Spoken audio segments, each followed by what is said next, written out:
یہ نشست 25 دسمبر کے حوالے سے ہے جو کہ قائد اعظم رحمۃ اللہ علیہ کی تاریخ پیدائش کا دن ہے۔ ہمیں یہ پیغام دیا کہ اس کی بنیاد جو ہے ایمان، اتحاد اور تنظیم کے بیس پہ ہوگی۔ ایمان، اتحاد و تنظیم، اگر میں ایک بائی جوک بات کرنے چاہوں گا کہ اگر ہم ایمان، اتحاد و تنظیم کو آج کے تناظر میں دیکھیں تو بڑی ایک مضحکہ خیز سی یہ بات ہوگی۔ اگر ہم بات کریں ایمان کی تو ایمان ہمیں مولانا فضل الرحمان میں نظر آتا ہے۔ بات اتحاد اگر ہمیں نظر آیا ہے تو تمام چوروں کے درمیان، لٹیروں کے درمیان اتحاد نظر آیا ہے، بالکل نظر آیا ہے، پی ڈی ایم کی صورت میں نظر آیا ہے۔ ہر وہ بندہ جو بنیادی انسانی حقوق کے حوالے سے، بنیادی آئینی حقوق کے حوالے سے، لا انفورسمنٹ کے حوالے سے بات کرتا ہے وہ شرپسند کہلاتا ہے۔ انتظار حسین پنجوتا جو عمران خان کے وکیل رہے وہ غائب رہے، کس نے نہیں پوچھا۔ ہاں یہ تو خبر ملی کہ آگے، لیکن کس نے پوچھا کون اٹھا کر لے گیا تھا، کہاں تھے؟ اس بارے میں آپ کیا کہتے ہیں؟ یہ کون کر رہا ہے؟ یہ کیسے ہو رہا ہے؟ آپ نے جو جرأت کا مظاہرہ آج کیا اور جو آپ نے کوسچنز کیے، آپ کو خود سے بہتر طریقے سے یہ پتہ ہے کہ یہ بہت خطرناک قسم کے سوالات ہیں جو آپ نے کیے۔ السلام علیکم ناظرین، میں ہوں کیسر اوان اور میرے ساتھ موجود ہیں سینئر جرنلسٹ جناب نعمان خان اور ذوالفقار خان۔ ناظرین، ہماری یہ نشست 25 دسمبر کے حوالے سے ہے جو کہ قائد اعظم رحمۃ اللہ علیہ کی تاریخ پیدائش کا دن ہے۔ یہ وہ دن ہے جب برصغیر میں قائد اعظم رحمۃ اللہ علیہ کی صورت میں ہمارے پاس ایک سیاسی لیڈر کی آمد ہوئی اور بعد میں چل کر انہوں نے پاکستان نہ صرف ہمیں دلوایا بلکہ ہمیں یہ پیغام دیا کہ اس کی بنیاد جو ہے ایمان، اتحاد اور تنظیم کے بیس پہ ہوگی۔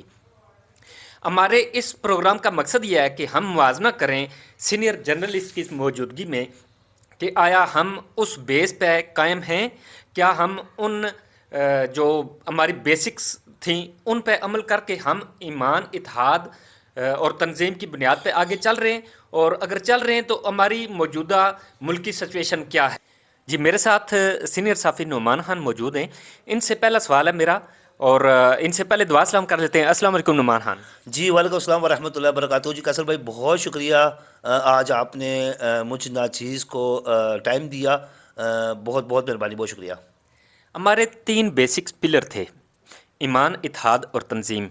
تو آپ کیا سمجھتے ہیں نعمان خان کہ ہمارا ریاست ہے جو وہ ان پلرز کو ٹو کرتے ہوئے ہماری رائٹ پیتھ پہ جا رہی ہے؟ جی جہاں تک بات رہ گئی آج کے دن کے حوالے سے، آج کا دن بہت ہمارے لیے اہمیت کا حامل ہے۔ ہمارے بانی پاکستان قائد اعظم محمد علی جناح کی پیدائش کا دن ہے۔ 25 دسمبر 1876 کو قائد اعظم اس دنیا پہ تشریف لے کر آئے، اور آپ کی انتھک محنت اور کاوشوں سے یہ جو شرمندہ تعبیر ہوا خواب علامہ محمد اقبال کا، اور 1947 14 اگست 1947 کو مارچ وجود میں آیا، اور اس پاکستان کی بنیاد کلمے کی بنیاد پر رکھی گئی، لا الہ الا اللہ محمد رسول اللہ کی بنیاد پر اس پاکستان کی بنیاد رکھی گئی، اور آگے چل کر ان 75-76 سالوں میں جو کچھ اس پاکستان میں ہوا وہ ٹوٹلی کلمے کے اگینسٹ ہوا۔ اور آپ نے بڑی ایک خاص بات کی طرف ہماری توجہ مبذول کروائی، بلکہ ہمارے ناظرین کی بھی توجہ مبذول کروائی، ایمان، اتحاد و تنظیم۔ اگر میں ایک بائی جوک بات کرنے چاہوں گا کہ اگر ہم ایمان، اتحاد و تنظیم کو آج کے تناظر میں دیکھیں تو بڑی ایک مضحکہ خیز سی یہ بات ہوگی۔ اگر ہم بات کریں ایمان کی تو ایمان ہمیں مولانا فضل الرحمان میں نظر آتا ہے، ساری دنیا دیکھ رہی ہے کتنے ایماندار ہیں۔ ایک مولانا ہو کر، ایک ایسی نشست پر بیٹھ کر، ایک ایسی جگہ پر بیٹھ کر وہ جس ایمان کا جو ان کا لیول ہے، جس ایمان کا وہ مظاہرہ کرتے ہیں، وہ قابل شرم ہے، انتہائی شرمناک ہے۔ اور دوسری بات اتحاد اگر ہمیں نظر آیا ہے تو تمام چوروں کے درمیان، لٹیروں کے درمیان اتحاد نظر آیا ہے، بالکل نظر آیا ہے، پی ڈی ایم کی صورت میں نظر آیا۔ میرا کوئی کسی تعلق نہیں ہے پارٹی کے ساتھ، کسی سیاسی پنڈت کے ساتھ کوئی تعلق نہیں ہے، نہ میں پی ٹی آئی کیا ہوں، نہ ایکس وائی زیڈ کسی نون لیگ یا کسی پارٹی کے ساتھ میرا کوئی تعلق ہے۔ میں صحافی ہوں، عوام کی فلاح و بہبود کی جہاں تک بات آتی ہے، جہاں تک میرے وطن کی بات آتی ہے، تو میں ہر چیز کو بالائے طاق رکھ کر، مجھے اگر کسی کو کرٹیسائز کرنا پڑے گا اس کی حرکتوں پر تو میں ضرور کروں گا، اس کے لیے مجھے جتنا بڑا مرضی نقصان ہو جائے، جو بھی خمیازہ بھگتنا پڑے، میں بھگتنے کے لیے ہمہ وقت تیار رہتا ہوں۔ میرا دوسرا سوال ذوالفقار خان صاحب سے ہے کہ شر پسندی کی بات ہوتی ہے، پولرائزیشن جو ہے وہ پاکستان میں عام ہے، آپ کیا ڈیفینیشن کرتے ہیں اور حکومت اس کی ڈیفینیشن کیا کرتی ہے؟ کون شرپسند ہے؟ یہاں پہ کوئی لوگوں کو اٹھایا جا رہا ہے، مارا جا رہا ہے، اور کچھ بھاگ رہے ہیں ملک سے جو کہ یقینی طور پہ بے وطن پاکستانی ہیں۔ آپ اس بارے میں کیا بتائیں گے کہ اس کی ڈیفینیشن کون کرے گا تو درست ہوگی؟ کون شرپسند ہے؟ جی بہت شکریہ کیسر. موجودہ تناظر میں اگر دیکھیں تو ہم اس چیز کی ڈیفینیشن کیا کریں. ہمیں جو ڈیفینیشن دکھائی جا رہی ہے یا جو ہمارے سامنے لائی جا رہی ہے، ہر وہ بندہ جو بنیادی انسانی حقوق کے حوالے سے، بنیادی آئینی حقوق کے حوالے سے، لا انفورسمنٹ کے حوالے سے بات کرتا ہے، وہ شرپسند کہلاتا ہے. آج ہماری ڈیفینیشن یہ بن چکی ہے. آپ اپنا حق مانگتے ہو، آپ شرپسند ہو، آپ ڈیجیٹل دہشت گرد ہو.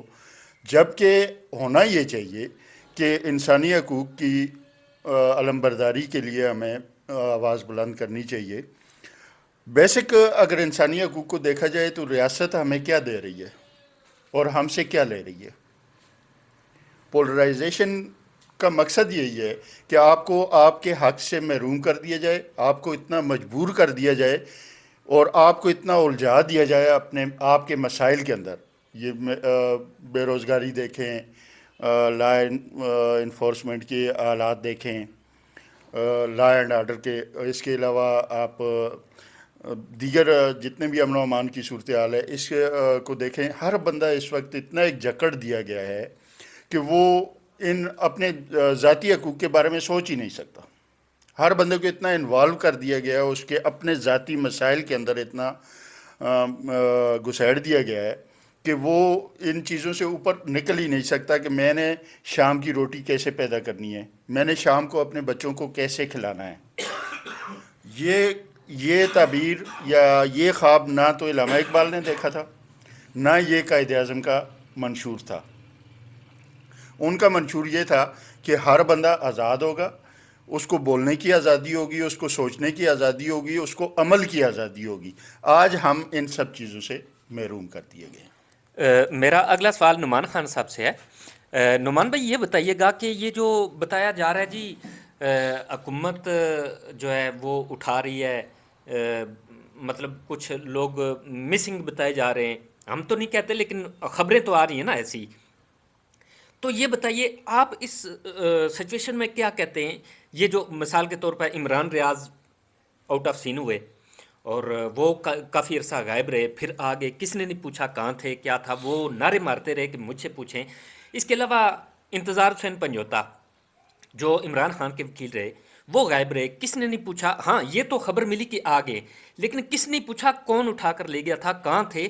اس بارے میں آپ کیا کہتے ہیں؟ یہ کون کر رہا ہے؟ یہ کیسے ہو رہا ہے؟ آیا یہ پاکستان جو ہے ہمارا اس لیے بنایا گیا تھا کہ لوگوں کو غائب کیا جائے، اٹھایا جائے؟ یہ کیا ہو رہا ہے؟ آپ بہتر ڈیفینیشن کریں اس موجودہ دور کی، یہ کیا ہو رہا ہے؟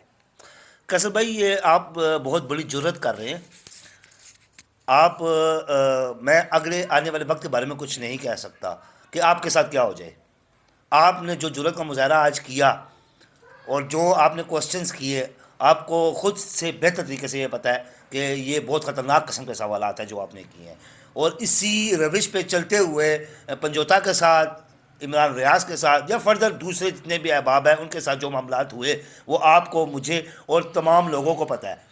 جو بھی کوئی سچ بولنے کی کوشش کرے گا اس ملک میں، جو کوئی سیدھے ٹریک پہ چلنے کی کوشش کرے گا، اس کو اس چیز کا ذمہ دار ٹھہرایا جائے گا اور اس پہ تشدد اور جو بھی طریقہ کار روا رکھا گیا ماضی میں اور جو رکھا جا رہا ہے ابھی حال میں، وہ اس کے ساتھ کیا جائے گا. تو اس لیے آپ کی جرت کو میں سلام پیش کرتا ہوں. اور دوسری بات یہ ہے، آپ نے جو مجھ سے کوشچن کیا، یہ تو بچہ بچہ جانتا ہے کہ یہ کس نے کیا، کیوں کیا اور یہ کیسے ہوا. بچہ بچہ جانتا ہے. اس لیے ہمیں اس پہ زیادہ گہرائی میں جانے کی ضرورت نہیں ہے، کیونکہ ہر بندہ جانتا ہے اس کے پیچھے کون سے آئینی ہاتھ ہیں، کون سے عوامل شامل ہیں، کون عناصر ہیں جو یہ معاملات کر رہے ہیں. یہ ایکچوئل دیکھا جائے تو یہ ایک غریب کے لیے ملک نہیں ہے.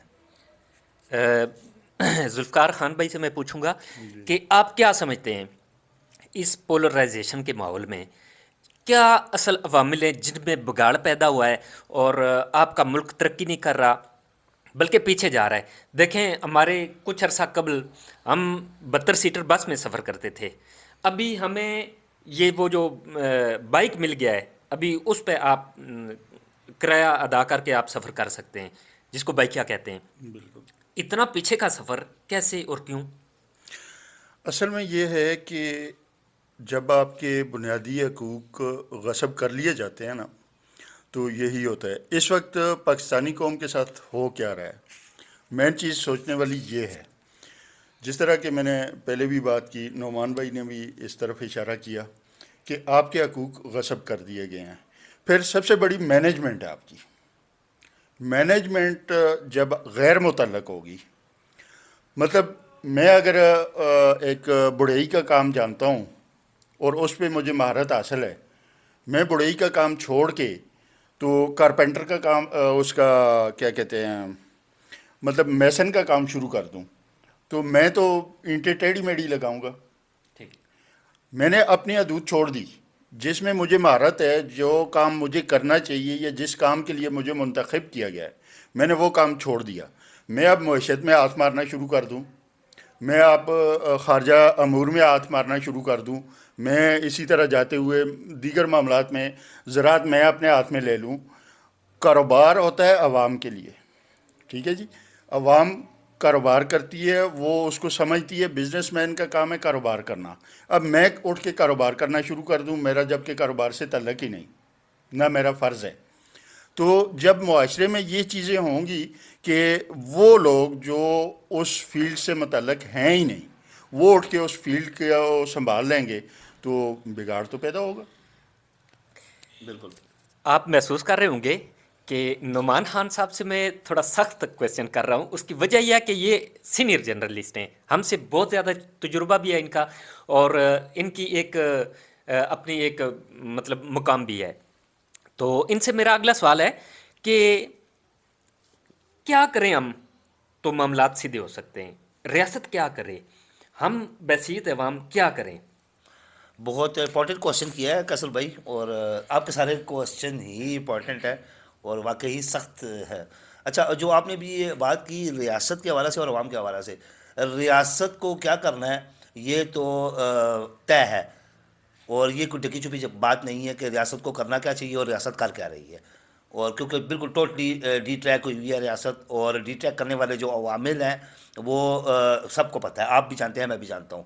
ہمارے ساتھ یہ المیہ اس لیے ہے کہ ہم باقاعدہ پری پلان طریقے سے ڈی ٹریک ہوئے ہوئے لوگ ہیں. ہم لوگ اپنی بیسک سے ہٹے ہوئے لوگ ہیں.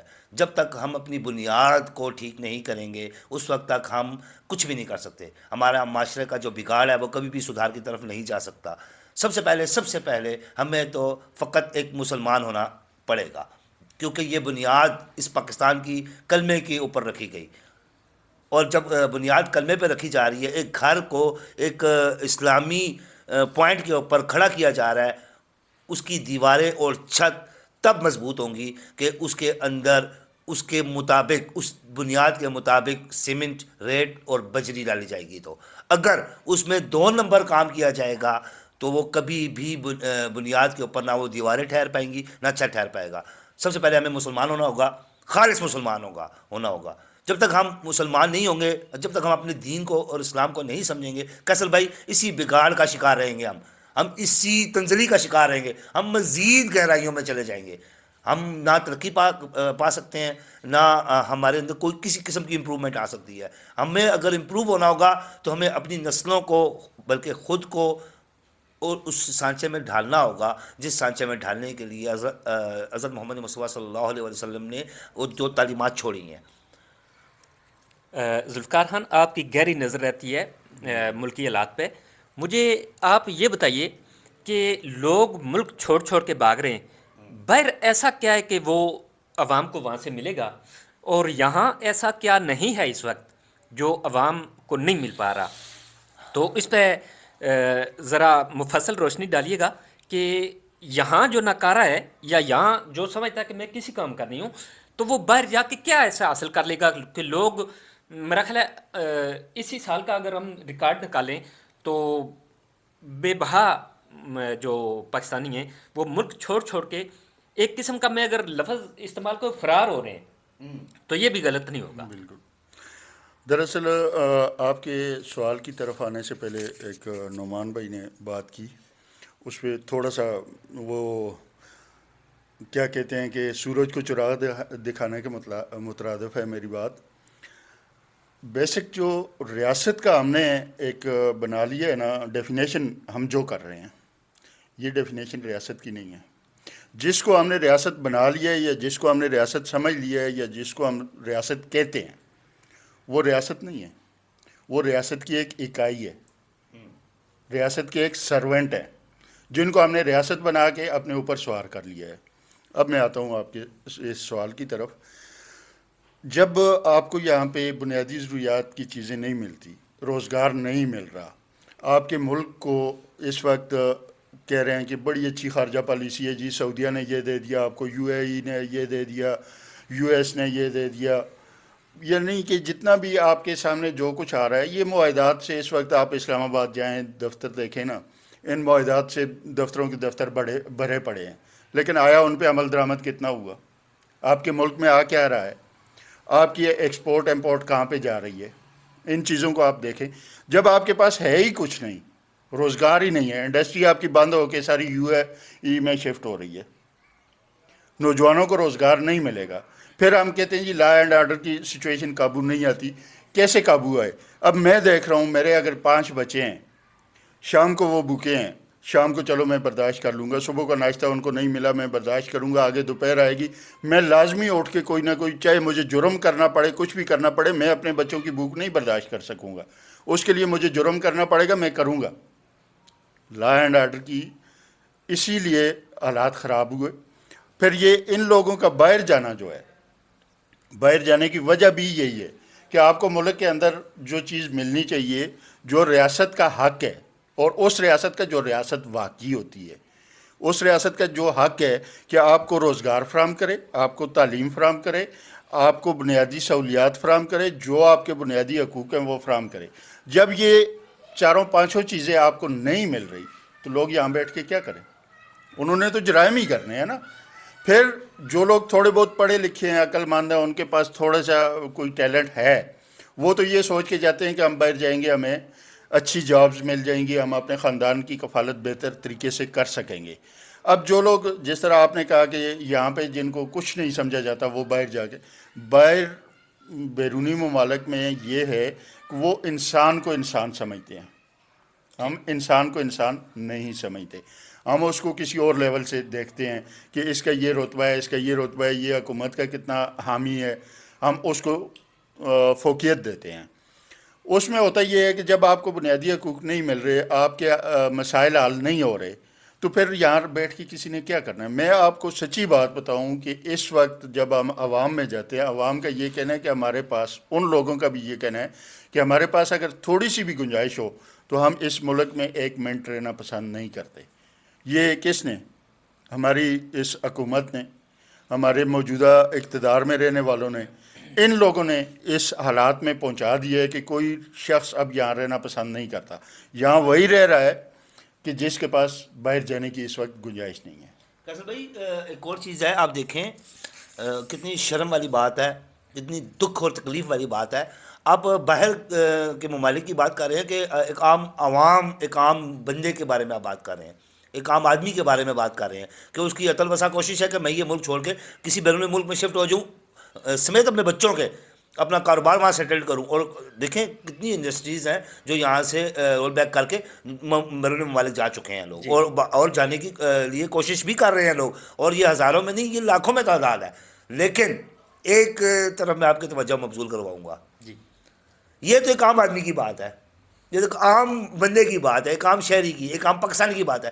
مجھے یہ بتائیں کہ جو ریٹائرڈ جنرلز ہیں، جو بیوروکریٹس ہیں، جو ہمارے سیاسی نمائندے ہیں، وہ باہر کیا ڈھونڈنے کے لیے جاتے ہیں؟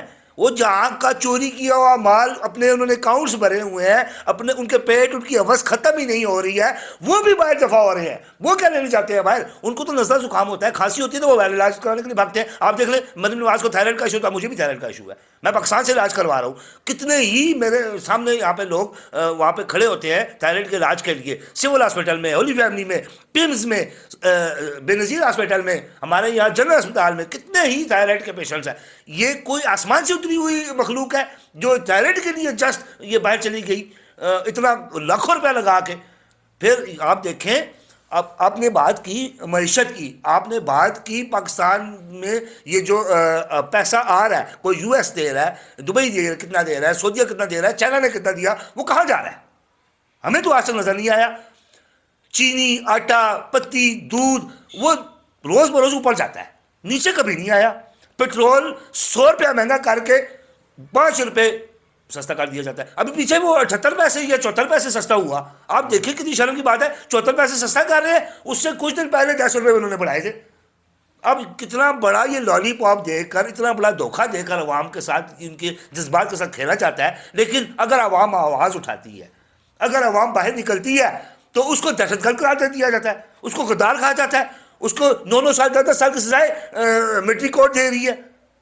ملٹری کورٹ کا کیا کام ہے سول کو سزا دینے کا؟ ملٹری کورٹس کا کیا کام ہے سول میٹرز میں انوالومنٹ کرنے کا؟ کیا عدالتیں ہماری اس قابل نہیں ہیں؟ اگر نہیں ہے اس قابل تو خدا را اس سسٹم کو وائڈ اپ کیا جائے اور اسلامی شریعت کا نفاذ کیا جائے. یہاں پہ چوری بھی ختم ہو جائے گی، یہاں پہ لا اینڈ آرڈر کی صورتحال بھی ٹھیک ہو جائے گی، اور یہاں کا عام بندہ بھی ایک آسانی سے اور آرام سے زندگی گزر بسر کر سکے گا، اپنے بچوں کو کم از کم کھانا کھلا سکے گا. کیوں کہ چور کے ہاتھ کاٹے جائے؟ کیوں کہ قاتل کو سریعام اس کا گاٹا اڑایا جائے؟ کیوں کہ منشیات فروش کو، منشیات جوس کرنے والے کو سریعام جمعے والے روز اس کی گردن اڑائی جائے؟ میں دیکھتا ہوں یہاں پہ کیسے منشیات فروخت ہوتی ہے، میں دیکھتا ہوں کیسے یہاں پہ چوری ہوتی ہے، میں دیکھتا ہوں کیسے یہاں پہ قتل ہوتا ہے. نہیں ہوگا. آج کافر ملک جاپان دنیا کے فرسٹ نمبر پہ ہے، ٹاپ آف دا لسٹ ہے ایمانداری میں، اور ہم ایک مسلمان ہونے کے ناطے آج 130 سے 32ویں نمبر پہ، 34ویں نمبر پہ آ رہے ہیں. لعنت ہے پھر ایسے سسٹم کے اوپر. کیوں نہیں آپ لوگ لعنت بھیجتے ہیں ایسے سسٹم پہ؟ ختم کریں اس سسٹم کو. خدا را ہم مسلم ہیں، ہم مسلمان ہیں، ہمارے لیے اللہ تبارک تعالیٰ نے ایک شریعت کا سسٹم وضع کر دیا ہے. ہم کیوں نہیں اس پہ نافذ العمل کرتے ہیں اپنے ملک میں؟ ہم کیوں نہیں شریعت کو نافذ کرتے ہیں؟ جب تک اس پاکستان میں واضح الفاظ میں یہ بات کر رہا ہوں، یہ ہمارے میں صاف بات کروں گا، یہ مولانا فضل الرحمان فردر جتنے بھی علماء اپنے آپ کو جید علماء کہنے والے، طاہر قادری، دعوت اسلامی والا الیاس قادری، یہ سب کے سب چور ہیں، یہ سب کے سب ٹھگ ہیں، یہ سب کے سب پیسہ کمانے والی مشینیں ہیں، دکاندار ہیں. یہ دین کو بیچتے ہیں، یہ اسلام کے نام پر پیسہ اکٹھا کرتے ہیں. یہ ٹوپیاں بیچ کے، تسبیحاں بیچ کے آج کروڑ پتی بنا ہوا ہے، اربوں پتی بنا ہوا ہے الیاس قادری. کہاں سے آیا؟ کبھی اس کے احساسوں کے بارے میں کسی نے پوچھا؟ آج سیاسیوں کے پاس اتنے اثاثے ہیں، اتنے پیسے، کیوں نہیں پوچھتے ہیں؟ کیوں نہیں ان کو پڑھا جاتا ہے؟ کیوں؟ کیونکہ ہمارا قانون ٹھیک نہیں ہے. جب تک ہمارا قانون اسلامی طرز پر قائم نہیں ہوگا، وضع نہیں ہوگا، یہاں پہ خلیفہ نہیں بیٹھے گا، یہاں پہ قاضی فیصلے نہیں کرے گا، اس وقت تک کیسر بھائی یہ معاملات ٹھیک نہیں ہو سکتے. یہ پاکستان ترقی نہیں کر سکتا. ہم مسلمان ہیں اور ہمارے لیے اللہ تبارک و تعالیٰ نے اسلامی قانون کا نفاذ فرض کر دیا ہے، اور ہم صرف نام کے مسلمان ہیں. ہمارے بانی پاکستان قائد اعظم محمد علی جناح نے اتنی محنت، اتنی کاوشوں سے اس ملک کے لیے، اس پاکستان کی پارٹیشن کے لیے کتنی تگ و دو کی کہ وہ خود ٹی بی کا شکار ہو کے، موذی مرض کا شکار ہو کے اس دنیا سے چلا گیا. لیکن ہمیں اب تک شرم نہیں آ رہی، ہمیں اب تک حیا نہیں آ رہی، ہم اب تک نہیں سوچتے. ہمیں وطن کی کوئی پرواہ نہیں ہے. ہمیں اگر پرواہ ہے تو اپنے کپڑوں لتوں کی، ہمیں پرواہ ہے اپنی ٹریولنگ کے لیے گاڑی کی، موٹر سائیکل کی، اچھے سے اچھی گاڑی ہو، اچھے سے اچھے ہم نے کپڑے پہنے ہو، ہم اپنے اولاد کو اچھی سے اچھی کھانا کھلا سکے. اس کے ذرائع کیا ہیں؟ وہ حرام کے حلال کے، سے ہمیں کوئی لینا دینا نہیں ہے.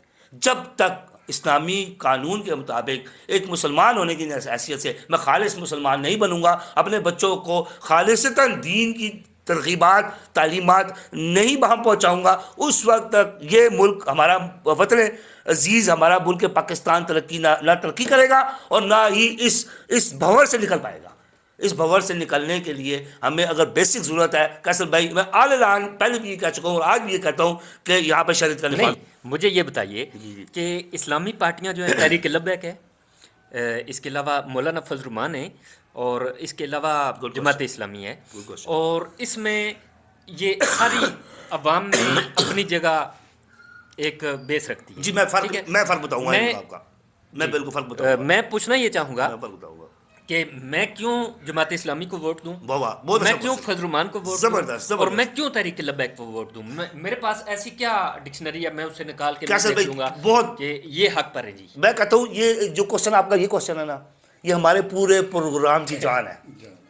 یہ جو کوشچن آپ نے کیا ہے یہ اس پروگرام کا نچوڑ ہے. کیسر بھائی سلام ہے آپ کو، آپ کا میزبان ہونے پر اور آپ کا اتنا خوبصورت کوشچن کرنے پر میری طرف سے آپ کو سلام ہے، اور میں اپریشیٹ کرتا ہوں آپ کو.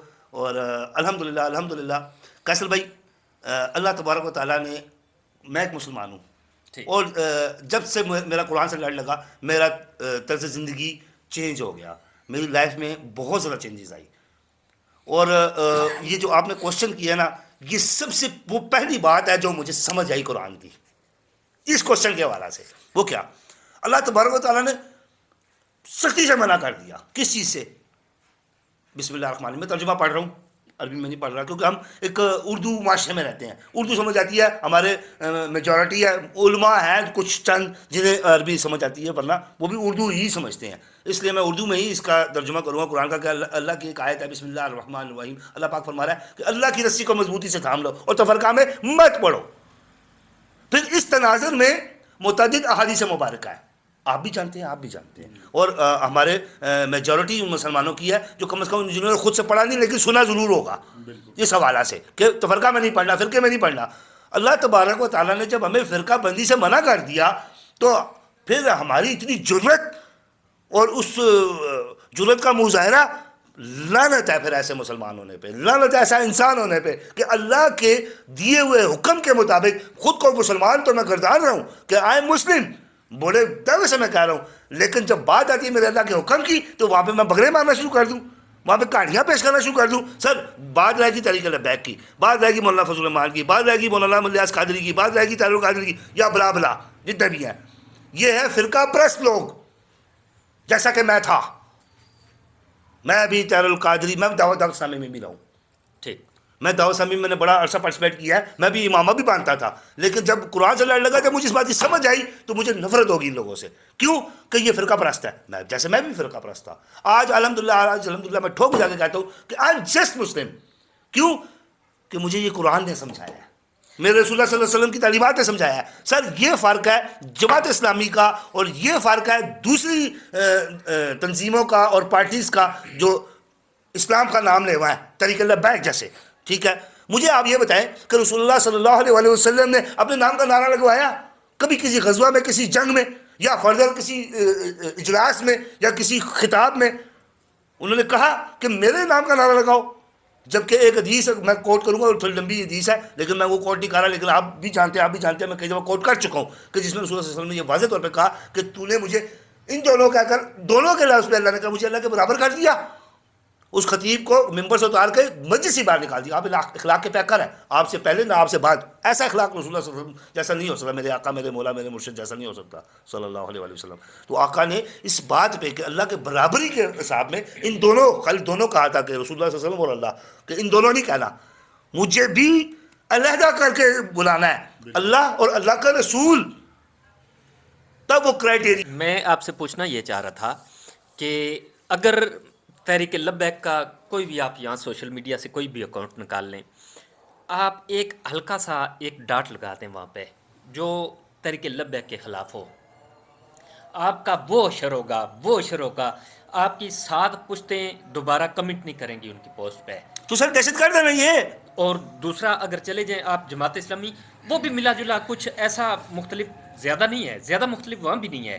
آپ فضل الرحمان کی کسی فالوور کے پاس چلے جائیں، فضل الرحمان جماعت اسلامی کا نہیں ہے سر، نہیں، وہ جمعۃ علماء ہے. جی کیسر بھائی، انتہائی معذرت کے ساتھ نعمان بھائی کی بات کاٹ رہا ہوں، ویری سوری.